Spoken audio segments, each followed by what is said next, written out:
Hello, my dear students. Today we are going to complete chapter number 3, that is for class 8. The name of the chapter is Wisdom Paves the Way. आज जो है हम unit 1 finally complete कर लेंगे.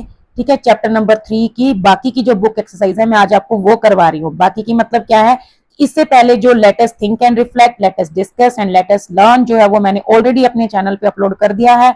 आप अपनी class की playlist में भी जाकर सारी वीडियोस को देख सकते हो. हर चैप्टर की आपको हर सॉल्यूशन जो है वो मेरे चैनल पे आपको मिल जाएगा. कोई भी क्वेश्चन मैंने बिल्कुल नहीं छोड़ा है, मतलब हर क्वेश्चन को मैंने कवर अप किया है. आज हम करने वाले हैं चैप्टर 3 की बाकी की जो बुक एक्सरसाइज है. Let us listen, let us speak, let us right and at the and let us explore. तो चलिए स्टार्ट करते हैं आज का काम. ठीक है, सो पहले है लेट अस लिसन. इसमें आपको क्या करना है, you will listen to 4 people sharing their thoughts on why they enjoy witty characters in stories. As you listen, match statements 1 to 6 given below the speakers 1 to 4, and there are 2 statements you do not need. ठीक है, तो इसमें 2 statements ऐसी हैं जिनकी आपको जरूरत नहीं है. और आपको क्या करना है, मतलब कुछ डायलॉग्स आपको दिए गए हैं, उनके जो स्पीकर्स के अकॉर्डिंग आपको उनको मैच करना है. तो ये हमारा चैप्टर है विजडम पेव्स द वे, ये इसकी ट्रांसक्रिप्ट है. तो अभी आप इसको ध्यान से सुनिए, उसके बाद इसके आंसर्स को हम कवर अप करेंगे. तो you will listen to 4 people. आपको 4 जो इंसान है, मतलब 4 स्पीकर हैं, उनकी बातें बताई गई हैं, वो क्या क्या बोल रहे हैं. And why they enjoy witty characters, क्यों वो इंजॉय करते हैं विटी कैरेक्टर्स को. एज यू लिसन, जैसे आप सुनेंगे, मैच स्टेटमेंट्स 1 to 6. आपको 6 स्टेटमेंट्स दी गई हैं, उनको आपको 1 to 4 के साथ 4 स्पीकर्स के साथ मैच करना है. और 2 एक्स्ट्रा हैं जो आपको जरूरत नहीं है, तो मतलब 2 जो है वो बच जाएंगे. ठीक है, स्पीकर 1. अब यहाँ पे मैं सिर्फ रीड आउट करूंगी, इसको आप ध्यान से सुनिए and try to answer. I love witty characters because they make serious situations funny even when things seems tense. They always have a clever response. Such characters never panic, think fast and solve problems in the smartest way. I wish I could think that quickly. Then speaker 2. Witty characters are the best because they make stories exciting. I especially like those how they turn ordinary moments into something memorable. It makes me feel like intelligence and humor are just as powerful as strength. Speaker number 3. I enjoy witty characters because they always have an answer for everything. They use humor instead of fighting, and that's really wonderful. Even in folktales, they prove the smart thinking can win over force. It makes me laugh but also teaches me to stay calm in tricky situations. Speaker number 4, that is the last speaker. Witty characters add charm to a story. Their intelligence keeps the reader engaged, and their humor makes learning fun. Whether it's a folktale or a modern one, a clever character always stands out. I often feel that wit and wisdom go hand in hand. So ये था आपका transcript. अब इसके basis पे आपको जो let us listen वाला part है वो सॉल्व करना है, मतलब चारों स्पीकर्स की पहचान करनी है, ये डायलॉग या ये बात किसने बोली थी. तो जैसे फर्स्ट है, witty characters proves that cleverness is as powerful as strength. ये किसने बोला था, सेकंड स्पीकर ने. Next, witty character show us ways to make learning enjoyable. ये किसी ने नहीं बोला. Third one is witty characters in story keeps the reader involved. Engaged वाली एक लाइन आती, that was for speaker number 4. Witty character teach me that tricky situations can be managed calmly. Number 3. Witty characters did excitement to a story by their extraordinary deeds. No one said this. And the last one is witty characters can deactivate tense situations with their cleverness. So this was spoken by the first one. ठीक है, तो ये था आपका let us listen वाली exercise. Now the next one is let us speak, जिसमें आपको speaking practice करनी है. ठीक है, स्पीकिंग प्रैक्टिस का मतलब क्या है कि आपको, जैसे मैं हमेशा बताती हूँ, आप अपनी स्क्रिप्ट लिखिए, मिरर के सामने खड़े होकर उसको बोल के देखिए. ठीक है, तो आपको इससे स्पीकिंग प्रैक्टिस हो जाएगी. अब देखो, the way in which a word is stressed, मतलब जब हम बोलते हैं तो कुछ वर्ड्स के ऊपर हम ज्यादा स्ट्रेस देते हैं, कुछ जो है वो लाइटली बोलते हैं, तो ये इसका मीनिंग चेंज हो जाता है. जैसे आपने को सुना होगा ना, रुको मत बाहर जाओ, है ना, और रुको मत बाहर जाओ, एक जो कॉमा का प्लेस है वो चेंज कर देता है. ठीक है, जैसे हम कहते हैं ना, रुको बाहर मत जाओ. ठीक है, सो रुको बाहर मत जाओ, मीनिंग चेंज हो गया कि बाहर रुको मत जाओ या रुको बाहर मत जाओ. तो ऐसे ही करके हम जिस वर्ड के ऊपर स्ट्रेस देते हैं उसके अकॉर्डिंग मीनिंग चेंज हो जाता है। सो जैसे ये आपके लिए एग्जांपल्स है, लुक देयर, ठीक है, look their friends. So look, note गो और डू सम अदर एक्शन, कि वो कह रहा है कि देखो, वहां देखो और कुछ मत करो। अब देखो, लुक देयर, वहां देखो, यहाँ पे वो किसी डायरेक्शन की तरफ बता रहा है कि वहां देखो, इधर उधर नहीं। लुक देयर फ्रेंड्स, ये अपने फ्रेंड्स को एड्रेस कर रहा है और किसी को नहीं। आसपास के किसी और भी लोग होंगे लेकिन वो सिर्फ अपने फ्रेंड्स को बुला रहा है, ठीक है। तो ये चीज होती है स्ट्रेस देने की। उसके बाद होता है now work in pairs, take turns to say the following sentences aloud by stressing on the highlighted words. आपको क्या करना है, बार बार इन वर्ड्स को बोलना है, हाईलाइट जो वर्ड है उनके ऊपर स्ट्रेस देना है और फिर उनके मीनिंग बताने हैं with each other and your teacher. So I take my dog for a walk in the evening, ठीक है, मैं, I take my dog for walk in the evening, ठीक है। उसके बाद I take my dog for a walk in the evening, मैं अपने dog को लेकर जाता हूं जैसे। I take my dog for a walk in the evening, walk पे प्रेशर दे रहा है। I take my dog for a walk in the evening, शाम की बात कर रहा है, शाम को बता रहा है कि मैं डॉग को वॉक पे तो लेके जाता हूँ, शाम को लेके जाता हूँ। तो ऐसे आपको जो वर्ड्स इन सेंटेंसेस को बोलना है। Statements and statements and exclamatory sentences usually and with the falling tone, ठीक है। जो स्टेटमेंट्स होती हैं या एक्सक्लेमेटरी जो सेंटेंसेस होते हैं उनमें जो टोन होती है वो नीचे की तरफ जाती है, falling. Listen to the teacher read this sentences aloud and repeat it with the correct intonation. Very well, we shall go to the king. Yes yes it is, ठीक है। तो मतलब ये थोड़ा सा डाउन हो जाता है। Now practice by saying the following sentences with the correct intonation. अब आपको इन्हीं सेंटेंसेस को बोल के देखना है। Good day kind sirs, we regret to inform you that we do not know where it is, you describe it perfectly, you shall come with me to face the king, ऐसे करके, ठीक है। तो आपको इनको बोलकर देखना है। उसके बाद नेक्स्ट आता है हमारा लेट अस राइट, ये कि आपके लिए बहुत इंपॉर्टेंट एक्सरसाइज है, ये आपकी रिलेटेड है, समझ लो क्लास 10 का एक टॉपिक है लेटर राइटिंग से रिलेटेड, जिसमें आपको फॉर्मल लेटर्स लिखने होते हैं।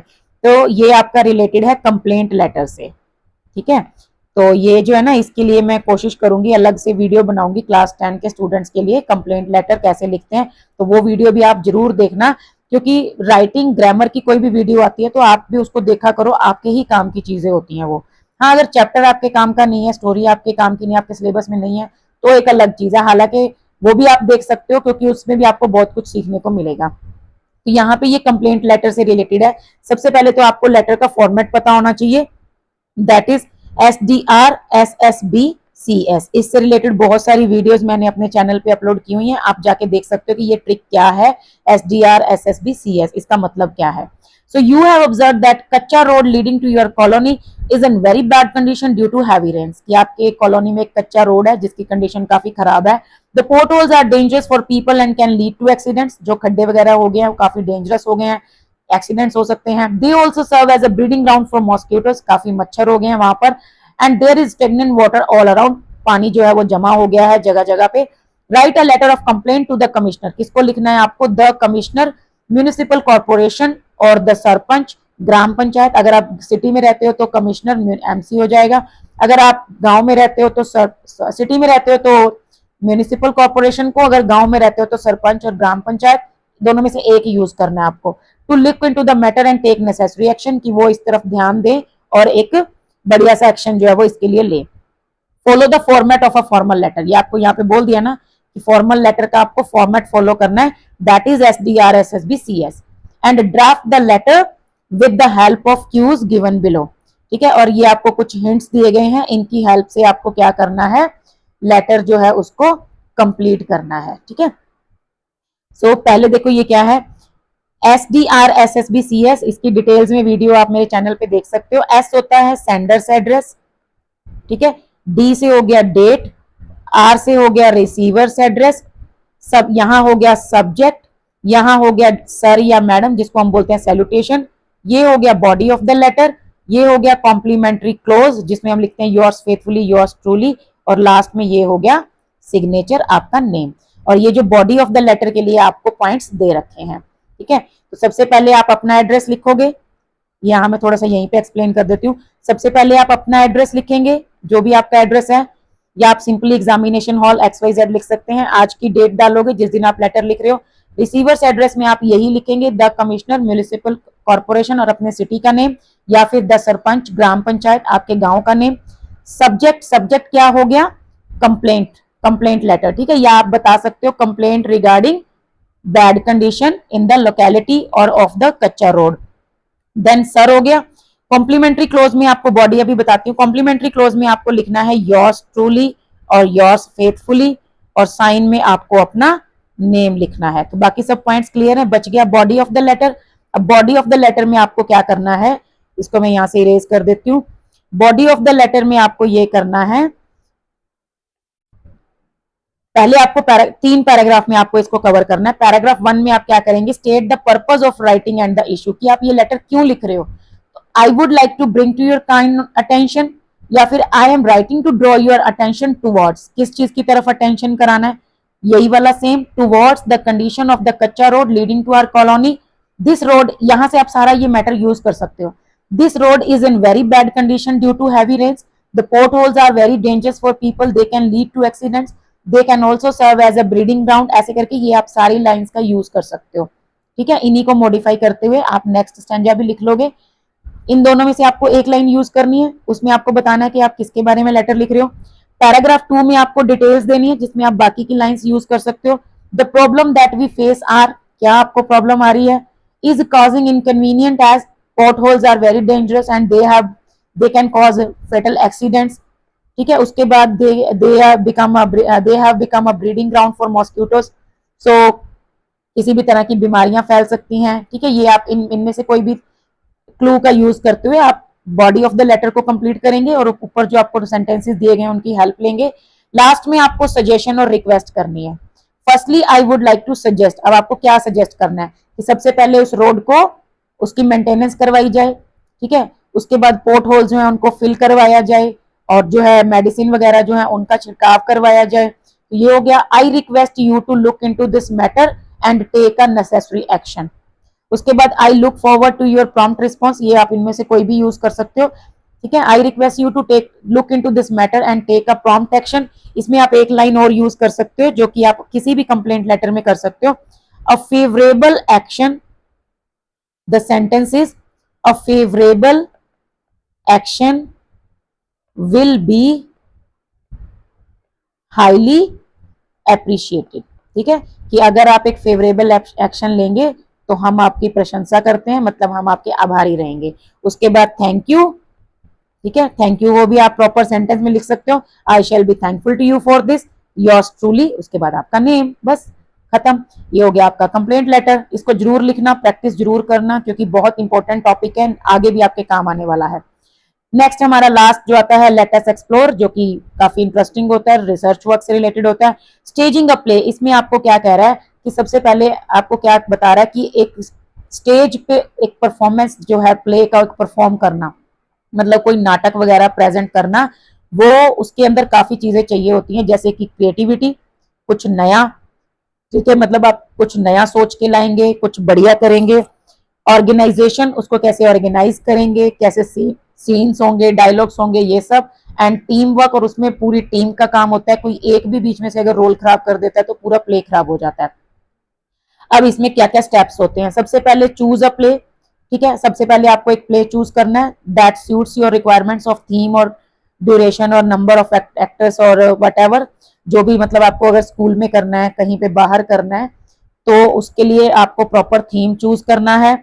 Second one is choose a director, सबसे पहले एक डायरेक्टर होगा जो उसके बारे में प्रॉपर डायरेक्ट करेगा, कैसे सीन होगा, कैसे हम शूट करेंगे, क्या चीज करेंगे, क्या डायलॉग्स होंगे, ये सब कुछ। स्टेज मैनेजर, जो स्टेज को मैनेज करेगा, सीन के अकॉर्डिंग प्रॉम्प्ट्स को चेंज करना है। लाइट एंड साउंड इंचार्ज, जो साउंड का ध्यान रखेगा, माइक्स वगैरह अरेंज करेगा, लाइट वगैरह किसको फोकस करनी है। प्रॉप्स मैनेजर, जो प्रॉप्स को रेडी करेगा, उनको मैनेज करवाएगा, सीन के अकॉर्डिंग चेंज करवाएगा। कॉस्ट्यूम डिजाइनर, जो आपके लिए कॉस्ट्यूम्स रेडी करेगा, एंड मेकअप आर्टिस्ट, जो आपका मेकअप करेगा। Hold auditions and decide the role, ठीक है, ऑडिशंस करवाओ, सबको चेक करो किसको अच्छी एक्टिंग आती है। रोल्स डिसाइड करो, तुम किंग का रोल करना, तुम शिवदत्त का करना, तुम हरदत्त का करना, मान लो अगर हम यही प्ले कर रहे हैं। रीड द स्क्रिप्ट, उसके बाद स्क्रिप्ट को रीड करो। प्लान स्टेज मूवमेंट्स, कैसे मूवमेंट करना है, कैसे पोजीशंस लेनी है हर सीन के लिए, कब राजा बैठा होगा, कब वो खड़ा होगा, कब वो चल के आएगा, ठीक है। ऐसे करके make a schedule for rehearsal, rehearsal के लिए एक आप स्केड्यूल बनाइए, उसके अकॉर्डिंग प्रैक्टिस कीजिए। Work on the set design, मतलब सेट में क्या क्या चीजें रहेंगी पीछे, जैसे किंग का जब सीन, कोर्ट का सीन रहेगा तो क्या रहेगा, रोड का सीन रहेगा तो क्या रहेगा, आपको प्रॉप्स कलेक्ट करने हैं। आप जैसे वर्ड्स का भी यूज कर सकते हो, हाईलाइट कर सकते हो, उज्जैन लिख के एक बहुत बड़ा सा साइड में लगा सकते हो। पीछे जो है वो एक किंग के थ्रोन की फोटो बैनर टाइप बना के वो लगा सकते हो। ठीक है, ये डिपेंड करता है आप कितना खर्चा कर रहे हो ये सब। डिजाइन और गैदर अप्रोप्रिएट कॉस्ट्यूम्स, आप डिजाइन भी कर सकते हो या फिर किसी से हेल्प लेके जो कॉस्ट्यूम्स हैं उनको अरेंज कर सकते हो। Plan makeup and hair style to suit the plan makeup और हेयर स्टाइल, मेकअप आपको प्लान करना है, हेयर स्टाइल प्लान करना है, किंग का एक थ्रोन होगा जैसे है ना, वो सब कुछ प्लान करना है। And suit the place time period, जिस टाइम के अकॉर्डिंग, अगर मॉडर्न टाइम का है तो पैंट शर्ट्स हो सकती हैं, जीन्स हो सकती है, ठीक है, मॉडर्न ड्रेसेस हो सकती हैं। पुराने टाइम का है, किंग को प्रेजेंट करे तो उस हिसाब से costume. Check light and sound arrangement, वो तो मैंडेटरी है ही। होल्ड अ ड्रेस रिहर्सल, एक बार आप क्या करेंगे, फाइनली परफॉर्म से पहले एक बार ड्रेस पहनकर उसमें आप रिहर्सल कर सकते हैं, साउंड एंड लाइट इफेक्ट देखकर, मतलब एक फाइनल रिहर्सल जो होती है। Promote the event through posters and pamphlets, अगर आप कहीं बाहर परफॉर्म कर रहे हो तो आप पोस्टर्स वगैरह लगा के, पैम्फलेट्स वगैरह लगा के लोगों को बता सकते हो कि हम ये प्ले करने वाले हैं। 12th आ गया, organise the backstage with labelled props, costumes and actors entrance और एग्जिट्स, पूरा आपको बैक स्टेज भी ध्यान रखना है, कैरेक्टर कहाँ से एंटर करेंगे, कहाँ से एग्जिट करेंगे, पीछे कैसे प्रॉप्स लगाएंगे, कॉस्ट्यूम्स वगैरह ये सब, और प्रेजेंट द प्ले, फाइनली आपको वो प्रेजेंट करना है। नाउ प्रेजेंट, अब आपको सारा तरीका बता दिया उन्होंने कि प्ले में कैसे काम करते हैं। Now present the enactment of the play, अब आप क्या करो, इसी प्ले को कहते हैं प्रेजेंट करो कहीं पर भी, आपके स्कूल में, स्पेशल असेंबली में, या किसी भी डे पे, किसी कंपटीशन में। तो ये आपको स्टेप्स बताए हैं। Ensure you use the correct intonation and sentence stress, आपको बढ़िया से जो डायलॉग्स हैं वो उनकी प्रैक्टिस करनी है और उनको डिलीवर करना है। अगर आप कभी भी फ्यूचर में ये प्ले करते भी हो तो आप वीडियो मेरे साथ भी शेयर कर सकते हो, I will definitely share it with your, मतलब विद आवर ऑडियंस, ताकि बाकी के सब जो बच्चे हैं वो भी देख सकें कि हाँ किसी ने इसके ऊपर सच में भी काम किया है। नेक्स्ट आता है stories related to wit and wisdom, have always fascinated the readers, मतलब ये जो स्टोरीज रहती हैं काफी इंटरेस्टिंग रहती हैं बच्चों के लिए। Go to the library and read the stories associated with the following, आपको लाइब्रेरी जाना है, अलग अलग ऐसी स्टोरीज जो पढ़नी है, तेनालीरामन की, पंचतंत्र टेल्स, विक्रम एंड बेताल की, या गोपाल द जेस्टर की। लास्ट आपका आता है, let knowledge be the beacon that disperse the darkness of ignorance, ये किसी की कोट है, सावित्री भाई फूले की। The highest education is that which does not merely give us information but that makes our life in harmony with all existence, this is of Rabindranath Tagore. तो ये आपका chapter 3 यहाँ पर खत्म हो जाता है। ठीक है, ये आपको एक्सप्लोर के लिए दिया गया। इसमें मुझे सबसे इंटरेस्टिंग ये लगा, आपको प्ले जो है वो आप कर सकते हो, साइड में आप देख सकते हो ना ये प्ले परफॉर्मेंस वाले जो है मास्क वगैरह भी बने हुए हैं, तो ये प्ले अगर आप कर सकते हो तो जरूर कोशिश करना। मुझे भी अगर मेरे स्कूल में मौका मिलता है तो मैं ये करवाऊंगी कभी। ठीक है, अगर मैंने कभी भी कराया तो मैं वीडियो आपके साथ पक्का शेयर करूंगी। तो आज हमारा ये चैप्टर खत्म हो जाता है, जल्दी ही हम नेक्स्ट यूनिट स्टार्ट करेंगे। उसका 4th चैप्टर मैंने ऑलरेडी करवा दिया है, अब मैं 5th करवाऊंगी, नेक्स्ट जो उसकी फॉर्म है। ठीक है, तो आज की वीडियो में बस इतना ही, मिलते हैं नेक्स्ट वीडियो में, तब तक के लिए थैंक यू, बाय बाय।